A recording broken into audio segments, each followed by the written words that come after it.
Odds are, if you are not finding value in what you are doing each and every single day, when it comes to your profession, whatever your job is, if it's just not there, by and large, I think, as far as I can tell, one of the primary reasons for this is because we're not invested in what we're doing. If we're honest with ourselves and we look at what we are bringing to the table and the impact that we are having on the organization, whether it's a small team or a larger team, we should look at ourselves and say, what am I doing that is value added to the organization, that is value added to the team members, right? Whether it's on their personal development side of the house or on their professional development. Am I crushing my job? Or am I just going through day in and day out? It's the new grind. I'm looking to have, all of these doors open that I want to go through and get to the other side because it's going to be better once I get over there. We say this crap all the time, right? I just can't wait until I PCS. I can't wait until I get out of the military. I can't wait till I join the military. I can't wait till I have this new job. I can't wait till all of the things turn out right in my life. But if we're honest with ourselves, again, I think if we look at what we are doing and what we are bringing, and if we are truly living and embodying our values that we claim that we believe in, I think that if we may see that there's more that we left out there, right? We didn't go all in. We were playing it safe. We're just trying to get through the day. We're just trying to get to the paycheck, and anything that is in addition to what is required to go from checking in to checking out, I'm not doing it. I'm not doing it because I don't like the people I work with. I'm not doing it because I don't like the people I work for. I don't like it because I don't like the political environment. I don't like it because of whatever reason. All of these things just kind of rotate with a center of axis or center of gravity that is us as an individual, i.e., it is a selfish perspective. It's a selfish ideology that we're living and that we're embodying. I have found that when I give something my all, that there is that act of giving, that there is an act of receiving at the same time. You could take any number of examples of where this is true. Maybe you had a neighbor in need and you went and lent them a hand. Maybe it was somebody who couldn't cut their grass because somebody was gone or somebody was injured. And you went over and you just did something as simple as taking care of their lawn. You probably found that as much as that helped that individual or that family, that you also received a sense of, man, I feel right with myself, right? I feel right in this world and what is bigger than myself because you gave of yourself, right? Does that make sense? I think we have to stop looking at everything with an expectation that things should revolve around us. For the past probably 20 years, the whole idea of working and finding value in your work was pushed back on, right? It's been pushed back on. Like you shouldn't work. You shouldn't find value in your work. You should find value in other things. And that is not untrue. Like the value of who you are and what defines who you are should not come from a place of business. It should not come from your profession. So don't get it twisted. And as much as people have been pushing for that, the second and third order of effect is people don't care about what they do on the daily. They're just waiting to punch out and go play some freaking video games or do whatever it is that they do. And the impact of that is they find no value in creating things with their hands or with their mind and their ideas. They have no connection with anybody that is a real connection. They may believe that they have connections online, but those are fake, right? They're not real. And so their value in themselves has decreased drastically because they have given up on crushing the day. Maybe it's because they don't want to fail. Well, I can tell you that in this game of life, it's unfortunate, but it is literally from one failure to the next. Just turn on the news. I don't care if you watch Fox. I don't care if you watch Newsmax. I don't care if you watch MSNBC or CNN, or if you get it from the Twitter or anything else. What is always in the news? One disaster after another. And they make their money off of feeding off of our emotions of taking us from one disaster to another. It would almost make you think that there's no hope, that the entire world is falling apart. And it's easy to have that kind of perception when we live online and we're disconnected.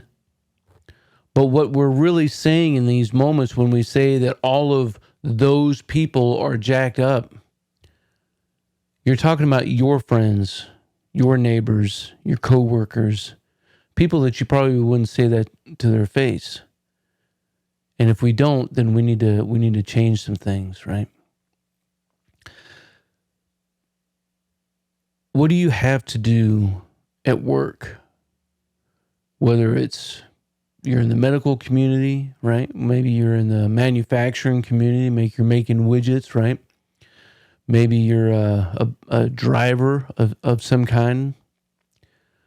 How can you make the output of what you're doing better? Not necessarily, it doesn't have to be more, right? More is not always the answer, but just of a higher quality, something that you can be proud of, something that when you look at, you can say, I did that. When we take this perspective into what we're doing, and we don't let the grind and all the negative crap that's out there wear us down to the point where we lose perspective in who we are, who we really are, and we keep perpetuating this one step after another. I'm gonna do the best job that I can with what I have today. Don't get lost in the dreams that you have for 20, 40, 60 years from now. Don't get lost in the goals that you have that are so far down the road. There are too many steps between now and then for you to really be able to control it.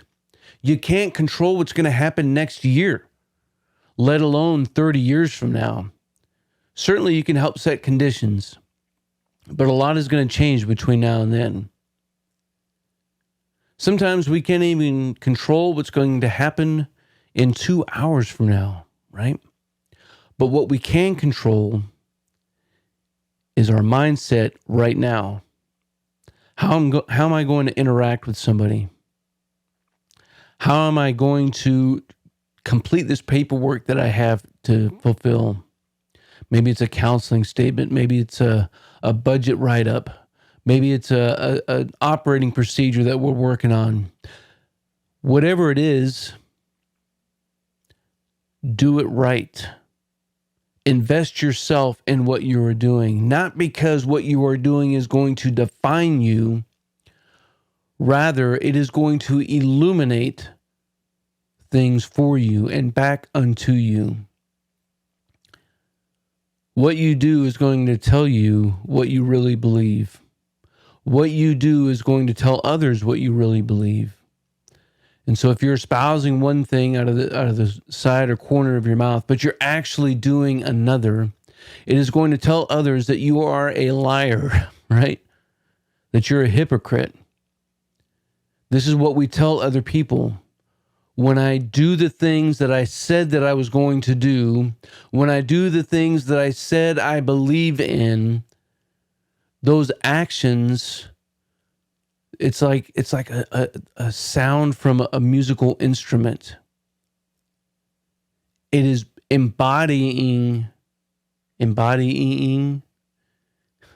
it is proclaiming, it is projecting what that instrument actually is. And it is giving value to other people around it, right? And the reason why it's true, as far as why you can't accept that you're who you are, what your value is, comes from your profession or from your job, is those jobs are not forever. They are not enduring. I don't care if you're a business owner. I don't care if you are a 30-year professional at whatever it is that you want to do. At some point in time, you're going to stop doing what you are doing. And so when you take off that hat, when you take off that uniform, when you take off that job, whatever it is, when you retire, when you just move jobs, what then?